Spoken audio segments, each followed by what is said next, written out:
तो प्राचीन काल से ही हिंदू संस्कृति में विश्व भर में सर्वोच्च स्थान रहा। हमारे देश की सर्वधर्म स्वभाव की भावना से ही संपूर्ण विश्व को प्रभावित किया। यही कारण है कि समय समय पर विदेशी आक्रमणकारियों ने हमारे देश पर हमले किए तथा हमारी धार्मिक संस्कृति को हानि पहुंचाने के लिए भरसक प्रयास किया। प्रत्येक आक्रमणकारी के द्वारा मंदिर लूटे जाते रहे तथा धार्मिक स्वरूप को तहस नहस करके क्षतिग्रस्त किया जाता रहा। यह स्थिति प्राचीन काल से लंबे समय तक चली। आज हमारे देश पर किसी विदेशी आक्रमणकारी का हमला नहीं हो रहा है। इसके उपरांत भी हमारा धार्मिक स्वरूप क्षतिग्रस्त हो रहा है। यह सब यहीं के लोगों के द्वारा किया जा रहा है। पश्चिमी संस्कृति का वर्तमान में विशेषकर युवा वर्ग में इतना अधिक प्रभाव दिखाई दे रहा है कि उन्हें अपने प्राचीन धार्मिक स्वरूप को अपनाने में ही समस्या हो रही है। यही कारण है कि अनेक युवा जनेऊ धारण करने को आडंबर बताकर इससे बचने का प्रयास करते हैं और अनेक व्यक्ति शिखा धारण करने से संकोच का अनुभव कर रहे हैं। उनको लज्जा आती है। जो व्यवस्थाएं हमारे साथ प्राचीन काल से जुड़ी हुई है, आज से नहीं, प्राचीन काल बहुत दिनों से, हजारों वर्ष से, उनको रूढ़िवादिता बताकर उनकी उपेक्षा की जा रही है। स्थिति यहां तक आ गई है कि असंख्य युवा पारिवारिक सदस्य परंपरा के अंतर्गत यज्ञोपवीत धारण तो कर रहे हैं, किंतु यह तक नहीं जानते हैं कि जो यज्ञोपवीत धारण कर रहे हैं उसका क्या महत्व है, उसके पीछे मूल भाव क्या है। ऐसी स्थिति में आवश्यक हो जाता है कि यज्ञोपवीत क्या है और इसके बारे में जाने, यह आवश्यक है। तो समान रूप से देखने में आता है 3 धागे। जोड़ में लगी गांठों से युक्त सूत की एक माला ही यज्ञोपवीत है, जिसे ब्राह्मण, क्षत्रिय तथा वैश्य धारण करते हैं। और इसे अगर वैदिक अर्थ में देखा जाए तो यह 2 शब्दों की जोड़ से बना है, यज्ञ तथा उपवीत। यज्ञ तथा उपवीत अर्थात यज्ञोपवीत, जिसका अर्थ है यज्ञ से पवित्र किया गया सूत्र। इस बारे में एक अन्य प्रश्न भी उत्पन्न होता है कि यज्ञोपवीत धारण करने का प्रचलन कब से प्रारंभ हुआ। विद्वान मनुष्यों का कथन है इस बारे में ऐतिहासिक प्रमाणों का प्राप्त करना और इसके पश्चात इसके प्रारंभ होने के काल का निर्धारण करना किसी भी मानव के लिए संभव नहीं है। मनुष्यों का कथन है कि यज्ञोपवीत धारण करने का समय उस काल से चला आ रहा है जब प्रलय से गर्भ से अंत काल से महानिद्रा में सुप्त मानव सृष्टि का पुनः उदय प्रारंभ हुआ। तो जब से सृष्टि का प्रारंभ हुआ तब से प्रचलन चला है। और उस समय सृष्टि के निर्माता ब्रह्मा जी स्वयं यज्ञोपवीत धारण किए हुए थे और यज्ञोपवीत के रूप में स्वयं ब्रह्मा द्वारा दिया गया सूत्र है। उसी कारण यज्ञोपवीत धारण। यज्ञोपवीतम परमं पवित्रम प्रजापतेय सहजम पुरस्तात्। यह मंत्र ही यज्ञोपवीत की उत्पत्ति का संकेत देता है। वेद ग्रंथों में इसके उल्लेख से स्पष्ट हो जाता है कि यज्ञोपवीत किन्हीं प्राचीन ऋषियों द्वारा निर्मित सूत्र नहीं था और न किसी सामाजिक अथवा धार्मिक संस्था का द्वारा बनाया गया था। तो विद्याचिन्ह के रूप में स्थापित किया गया है। यज्ञोपवीत के निर्माण की विशेष प्रक्रिया निश्चित की गई है और यह प्रक्रिया ही इस बात का प्रमाण है कि यज्ञोपवीत ईश्वर द्वारा द्विजाति को सौंपे गए उत्तरदायित्वों के निर्वाह करने के लिए गुरु के सान्निध्य में आवश्यक शिक्षा एवं योग्यता प्राप्त करने हेतु प्रस्थान करने का उदात्त भावनाओं से युक्त संकेत है।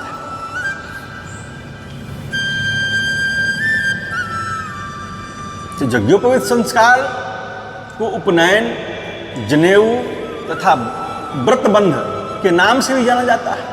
और शास्त्रों द्वारा यह निर्देश है कि सदोपवीतिनी भाव्यम सदा बद्ध शिखेन च, तो सदा गांठ लगी हुई शिखा एवं यज्ञ सूत्र धारण किए रहना चाहिए।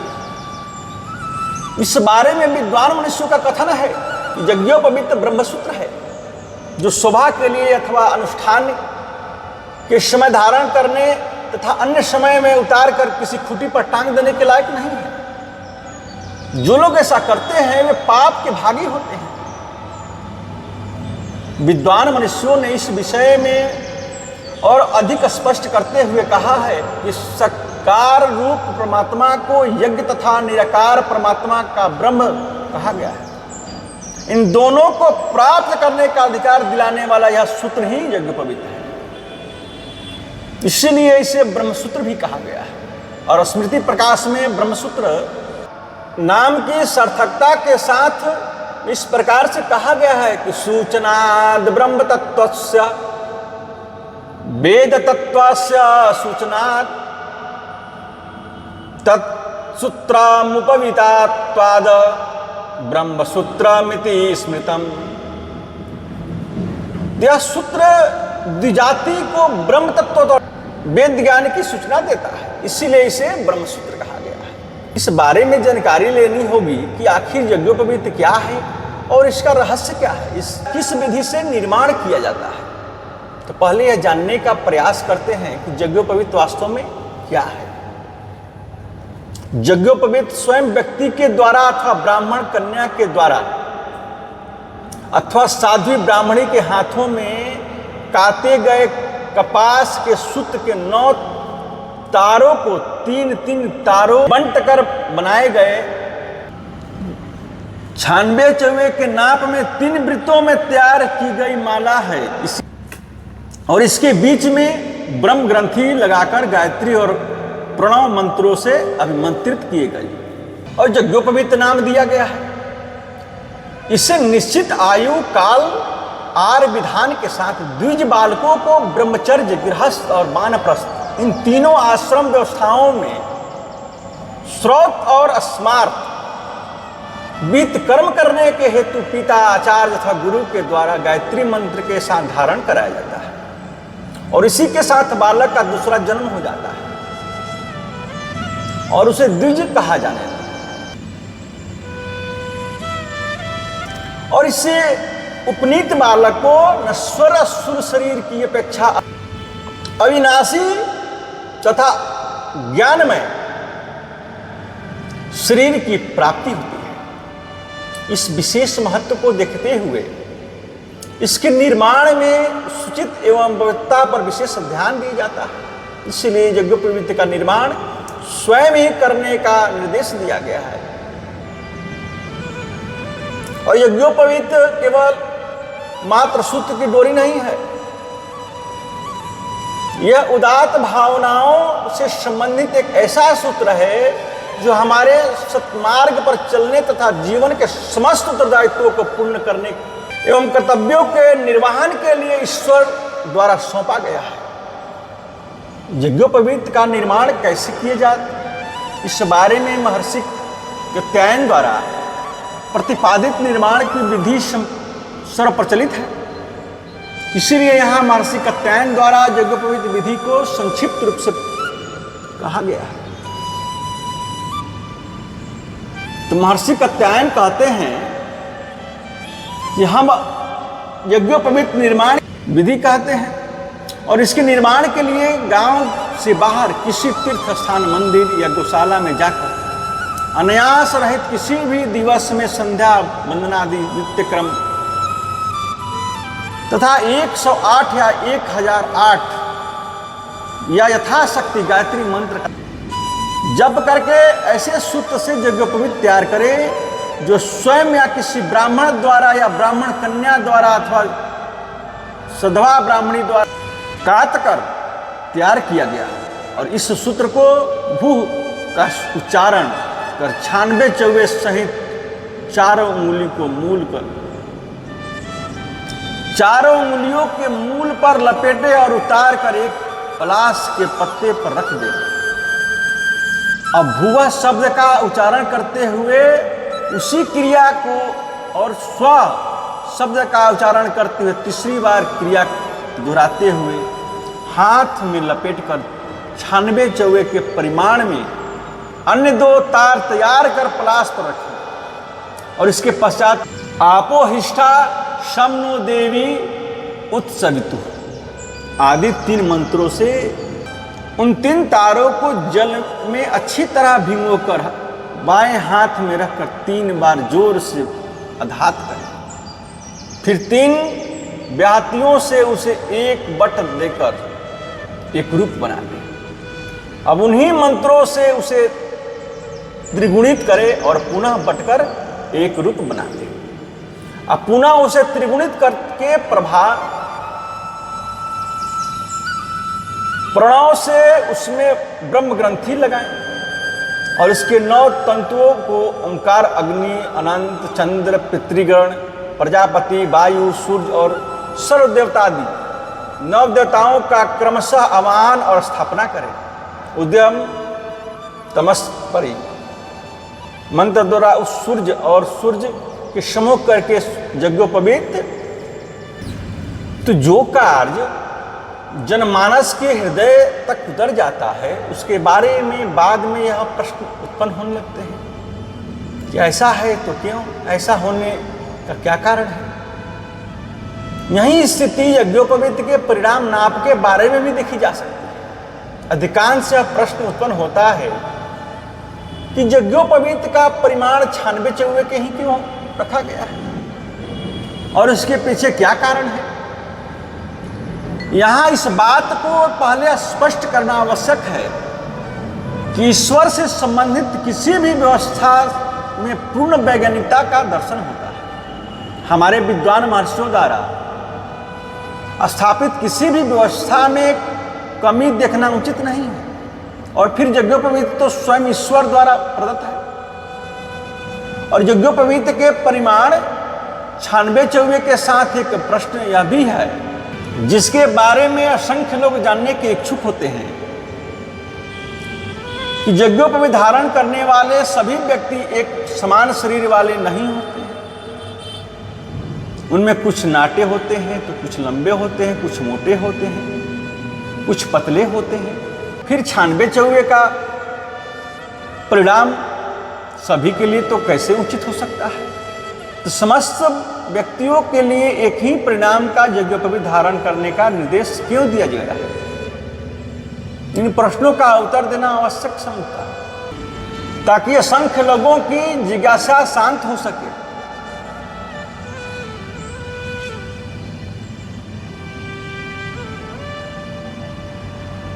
तो शास्त्रों द्वारा संबंधित कारणों को ध्यान में रखते हुए कहा गया है कि यज्ञोपवीत 96 चौवा का पहला आधार वेद माता गायत्री मंत्र को माना गया है। प्रत्येक मंत्र का उद्भव माता गायत्री से ही हुआ है और यज्ञोपवीत के निर्माण तथा उसके अभिमंत्रित करने का समय जो है गायत्री मंत्र को ही प्रधानता दी जाती है। गायत्री मंत्र में 24 अक्षर होते हैं और चारों वेद में व्याप्त गायत्री मंत्र के सभी अक्षरों को मिला दे तो 24 गुने 4 24 गायत्री के अक्षर हुए और 4 जो है वेद हो गए। तो 24 से 4 में जब गुना कीजिएगा 96 आ जाएगा, 96 अक्षर हो जाते हैं। तो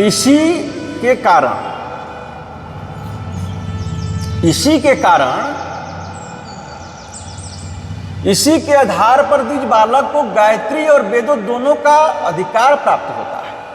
इसीलिए 96 चौवे वाला यज्ञोपवीत को धारण करने का विधान बताया गया। चतुर्वेदेषु गायत्री चतुर्विंशति कांक्षरी तस्मात् चतुर्गुणं तत्कृत्वा ब्रह्मतंतु मुदीयते। तो दूसरा आधार है यज्ञोपवीत की कटी यज्ञोपवीत की कटी तक इस प्रकार निर्धारित किया गया है कि वह व्यक्ति के बाएं कंधे के ऊपर से आता है और नाभि को स्पर्श कर कमर तक ही पहुंचे। इसमें न तो ऊपर रहे और न नीचे रहना चाहिए। कमर से ऊपर तथा नीचे इन दोनों ही स्थितियों को ठीक नहीं माना जाता, क्योंकि अत्यंत छोटा यज्ञोपवीत होने पर आयु का नाश होता है तथा अधिक बड़ा होने पर तप का विनाशक होता है। ध्यान दीजिएगा, यदि छोटा पहनते हैं तो आयु का नाश और बड़ा पहनते हैं तो तप का विनाश। तो व्यक्ति के द्वारा किए गए दान पुण्य का कोई लाभ प्राप्त नहीं होता है। और इसके साथ ही यह भी बताया गया है कि अगर यज्ञोपवीत अधिक मोटा होगा तो वह यज्ञ का नाश करेगा, और अधिक पतला होता है तो धन की हानि होगी। और इस आधार की पुष्टि के लिए कहा गया है कि पृष्ठ देशे च नाभ्याम च धृतम यद्विंतते कटिम तद्भार्यामुपवीतम असत्रा तिलम्बंगा चोक्षित्रम आयुर्हरन्त्यातिह्वस्य मति दीर्घा तपोहरम यशोहरस्याति स्थूल मति सूक्ष्मम धनापहम।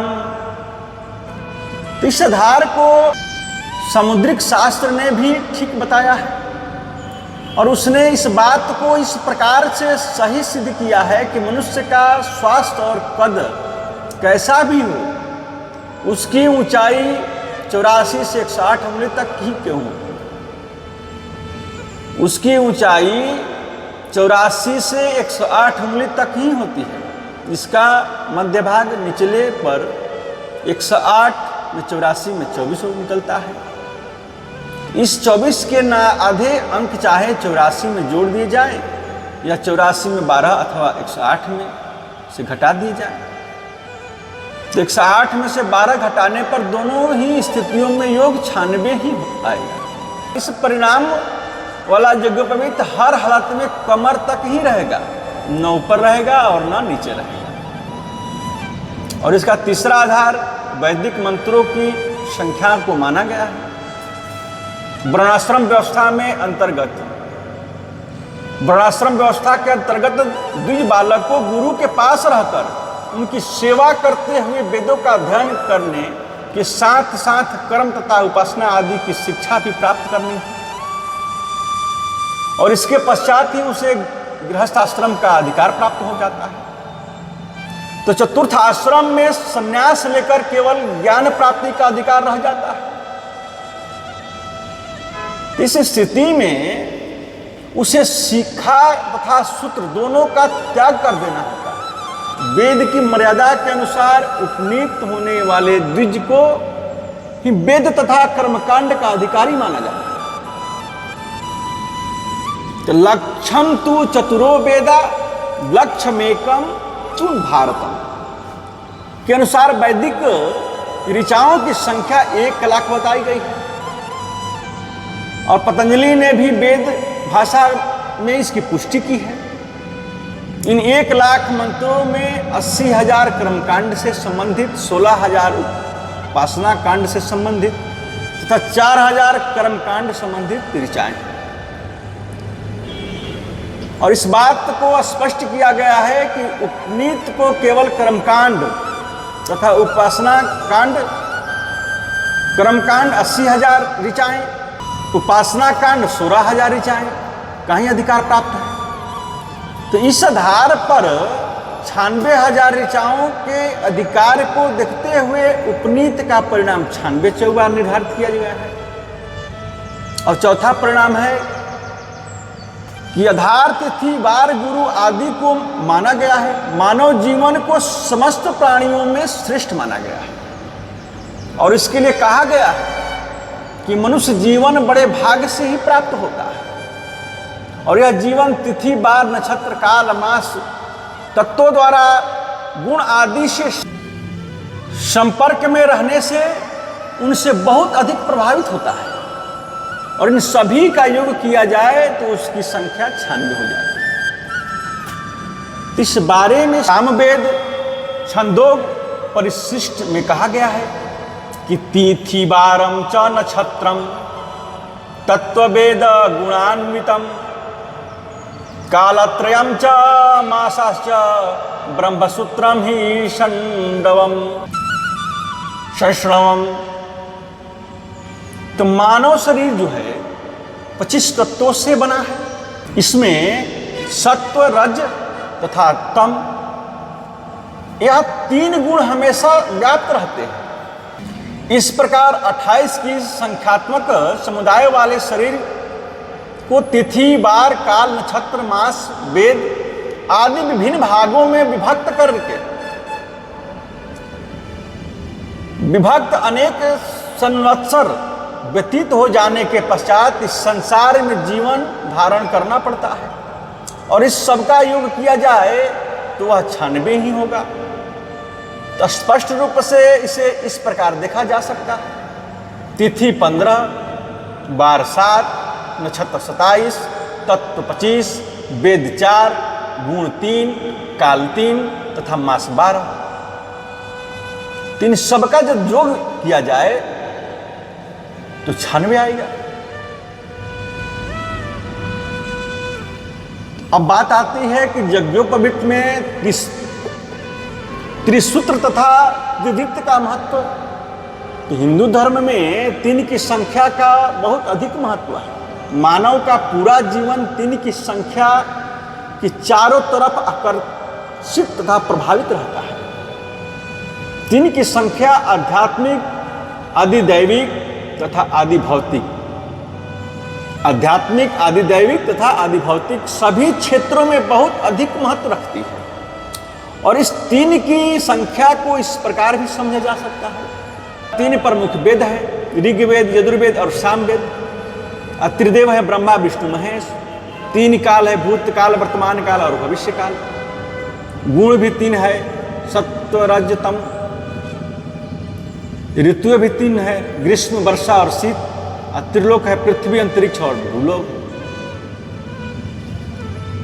पृथ्वी, अंतरिक्ष तथा धूलोक। तो इस त्रिगुणात्मक भाव के महत्व को देखते हुए यज्ञोपवीत का त्रिगुणात्मक तंतुओं से निर्माण तथा उसका त्रिवृत्तकर्ता किया गया है। और इस 3 सूत्रों के मानवत्व, देवत्व तथा गुरुत्व की ओर यात्रा के लिए उपासना, ध्यान तथा सत्कर्म का मार्ग अपनाना और इसी से उसके निर्माण तथा मार्ग प्रशस्त होता है। इसी भावना से तीनों तारों को मंत्रों से ऊपर की ओर 3 स्थान है। मंत्रों से ऊपर की ओर 3 मोड़ते हुए 9 तंतुमय सूत्र का निर्माण किया जाता है। यह 9 तंतु 9 देवताओं का आवास स्थान है, जहां उनका यज्ञोपवीत तैयार हो जाने पर विधि पूर्वक आवाहन, पूजन तथा प्रतिष्ठापन किया जाता है। तो सामवेद के छंदोग परिशिष्ट में 9 देवताओं के नाम इस प्रकार बताए गए हैं। ओंकारोऽग्निश्च नागश्च सोमः पितृ प्रजापति वायु सूर्यश्च सर्वश्च तंतु देवा अमीनव। ओंकारः प्रथमो तंतो द्वितीयेऽग्निस्तथैव च तृतीये नागदैवत्वं चतुर्थे सोमदेवता पंचमे पितृदैवत्वं षष्ठे चैव प्रजापतिः सप्तमे मारुतश्चैव अष्टमे सूर्य एव च सर्वे देवस्तु नवमे इत्येतास्तन्तु देवताः। तो देवताओं के प्रतिष्ठापन से मानव अपने हृदय में इसके विशेष गुणों जैसे ब्रह्मलाभ, धैर्य, आह्लाद का तत्व, स्नेह, प्रजापालन, शुचित्व, प्रणत्व, तेजस्विता आदि गुणों को धारण करते हुए ऐसा अनुभव करता है कि मैंने गुणों से परिपूर्ण तथा देवताओं की विद्वता और उनके गुणों का आत्मसात कर लिया है। अब मैं तेजस्वी हूं, बुद्धिमान हूं, शुद्ध हूं, इस अनुभूति से मनुष्य के हृदय में उपजे मल और मानसिक कुवृत्तियों को परिमार्जन होगा तथा समस्त इंद्रिया सतमार्ग की ओर प्रवृत्त होगा। अब ब्रह्म ग्रंथि को लगाए बिना यज्ञोपवीत धारण करने से योग नहीं होता है। तो यज्ञोपवीत का निर्माण करते समय 9 तंतुओं को त्रिगुणात्मक करके 3 सूत्र में परिवर्तित किया जाता है। उसका त्रिवृत्तकरण करके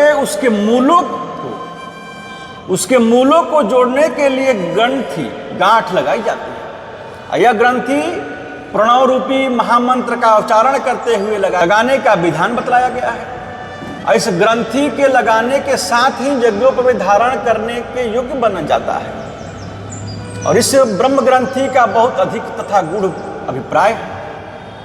इससे व्यक्ति को यह बात ध्यान में रखनी चाहिए कि यह समस्त विश्व ब्रह्म से उत्पन्न होता है। मनुष्य का कल्याण उसी से है कि वह ब्रह्म की प्रभुसत्ता में विश्वास रखे और उसी के अनुरूप चलने का प्रयास करे। यदि मनुष्य ब्रह्म तत्व को भूलकर काम, क्रोध, माया, मोह आदि में फंस जाता है तो वह उसके पतन के कारण बन जाते हैं। प्राचीन काल से ही किसी विशेष बात को याद रखने के लिए गांठ लगाकर रख ली जाती है। यह गांठ भी ब्रह्म तत्व को हमेशा याद करने के लिए लगाई जाती है। ब्रह्म प्राप्ति ही मनुष्य जीवन का चरम लक्ष्य है। इसे प्राप्त करने के लिए उसे शास्त्रों तथा विद्वान महर्षियों द्वारा दिए गए मार्ग पर चलते रहना चाहिए। यज्ञोपवीत धारण करने का मूल उद्देश्य भी यही है।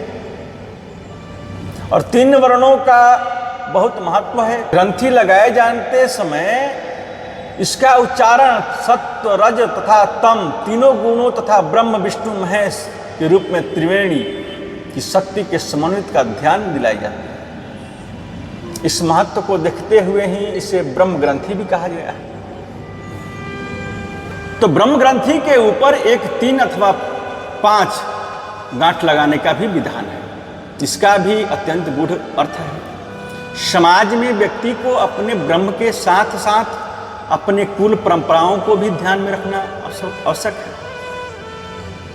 तो ब्रह्म ग्रंथि के ऊपर अपने कुल, गोत्र, प्रौरादि के भेद से 1, 3 अथवा 5 ग्रंथ लगाने का विधान कहा गया है। ये ग्रंथियां मनुष्य को अपने कुल परंपरा से चली आ रही शास्त्र मर्यादाओं की रक्षा करने का स्मरण कराती है। वह ब्रह्म का एक अंश है और उसे उसी में विलीन हो जाना है। यज्ञोपवीत संस्कारित ब्रह्मसूत्र है। यह संस्कार के दिन से मृत्यु पर्यंत शरीर से अलग नहीं किया जाता। इसके धारण करने संबंधी नियम कठोर होने के उपरांत भी जीवन में अनेक ऐसे अवसर आते हैं जब मनुष्य को नवीन यज्ञोपवीत धारण करना पड़ता है। और धारण किए गए यज्ञोपवीत को अशुद्ध मानकर नवीन यज्ञोपवीत धारण करने की आवश्यकता पड़ती है। तो शास्त्रकारों ने इस विशेष उपस्थितियों के बारे में निर्देश दिया है और उसके अंतर्गत धारण किए हुए यज्ञोपवीत को अपवित्र मानकर नवीन यज्ञोपवीत धारण किया जा सकता है। यह स्थितियां इस प्रकार है कि जब मलमूत्र का त्याग करते समय कान में लपेटना भूल जाएं अथवा कान से लिपटा हुआ सूत्र कान से सरक कर अलग हो जाए तो इस स्थिति में धारण किया हुआ सूत्र उतार कर नवीन सूत्र धारण करनी चाहिए। मलमूत्रे त्यजद्विप्रो विस्मृत्योपवीत घृत उपवीतम सदुसृज्य दध्यादन्यंत्रवम तदा। यदि स्वयं की असावधानी से यज्ञोपवीत बाएं कंधे से सरक कर बाएं हाथ के नीचे आ जाए अथवा उससे निकलकर कमर के नीचे आ जाए अथवा पहने हुए वस्त्र उतारते समय कपड़े से लिपटकर शरीर से अलग हो जाए तो इस स्थितियों में नवीन यज्ञोपवीत धारण कर लेना चाहिए।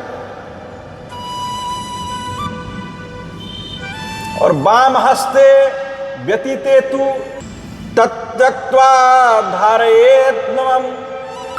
उपाकर्म जन्नाशौच, मरणाशौच, श्राद्ध कर्म, सूर्य अथवा चंद्र ग्रहण के समय अस्पृश्य से स्पर्श हो जाने पर धारण किया हुआ यज्ञोपवीत उतार कर नवीन यज्ञोपवीत धारण करना चाहिए। श्रवणी में भी यज्ञोपवीत को अवश्य बदल लेना चाहिए। इस बारे में शास्त्र कहता है, सूतके मृतके क्षौरे चांडाला स्पर्शने तथा रजस्वाला स्पर्शे धार्यमन्यत्रवम तदा। तो लगभग 4 महीने में शरीर के मल आदि से यज्ञोपवीत दूषित तथा जीर्ण हो जाता है। तो इसलिए प्रायः 4 माह के पश्चात स्वतः ही यज्ञोपवीत को बदलकर नया धारण कर लेना चाहिए। इस बारे में कहा गया है, धारणाद ब्रह्मसूत्रस्य गते मास चतुष्टये त्वक्त्वा तन्यपि जीर्णानि नवन्यानि धारयेत्। तो यज्ञोपवीत हमेशा अभिमंत्रित किया हुआ ही धारण करना चाहिए। यहाँ केवल अभिमंत्रित यज्ञोपवीत कैसे धारण करें, इस बारे में कहते हैं, स्नान करके एक आसन पर बैठ जाएं और यज्ञोपवीत में थोड़ी हल्दी लगाकर संकल्प करके यज्ञोपवीत पर थोड़ा सा जल गिराएं और इसके बाद मंत्र पढ़ते हुए यज्ञोपवीत को धारण करना चाहिए। तत्पश्चात आचमन करें और पुनः मंत्र पढ़ते हुए दूसरा यज्ञोपवीत धारण करना चाहिए। यदि 2 यज्ञोपवीत धारण करने हो तो एक एक करके ही धारण करें। ओम यज्ञोपवीतमिति मंत्रस्य परमेष्टि ऋषि लिंगोक्ता देवता त्रिष्टु छंद यज्ञोपवीत धारणे विनियोग। ओम यज्ञोपवीतम परमं पवित्रम प्रजापतिर्जं सहजं पुरस्तात् आयुष्यमग्र प्रतिमुंज शुभ्रम यज्ञोपवीतम बलमस्तु तेज। ओम यज्ञोपवीतमसीत यज्ञस्य त्वा यज्ञोपवीतेनोपनहयामि। तो पुराना यज्ञोपवीत उतारना, जिस प्रकार ये नया यज्ञोपवीत धारण करते समय मंत्र पढ़ना पड़ता है, उसी प्रकार से पुराना यज्ञोपवीत उतारते समय भी मंत्र को पढ़ना चाहिए। इसके बाद उतारे गए यज्ञोपवीत को जल में प्रवाहित कर दें और नया यज्ञोपवीत धारण करने के पश्चात ही पुराना यज्ञोपवीत उतारना चाहिए। पुराने यज्ञोपवीत को कंठी जैसा बनाकर सिर से पीठ की ओर, पीछे की ओर उतार कर प्रवाहित कर देना चाहिए। मंत्रेण धारणम कार्यम मंत्रेण च विसर्जनम कर्तव्यम च सदा सद्भिनात्र कार्य विचारणा। उतारे गए यज्ञोपवीत को जल में प्रवाहित किया जाता है और इसके बाद जितने गायत्री मंत्र के जाप कर सकते हैं उतने करें और फिर ओम तत्सत श्री ब्रह्मस्तु कहते हुए ईश्वर को स्मरण करें। नवीन यज्ञोपवीत को अभिमंत्रित करने के बाद में कहा गया है कि अभिमंत्रित करने में आसानी हो। सर्वप्रथम स्नान आदि करने के पश्चात सर्वप्रथम स्नान आदि करके आसन पर पूर्व की तरफ मुख करके बैठ जाएं, आचमन करें और इसके पश्चात अपने सामने पलाश के पत्ते पर अथवा अपने हाथ पर नवीन यज्ञोपवीत रखकर उन पर जल डालें और मंत्रों के द्वारा उसको धारण करना चाहिए।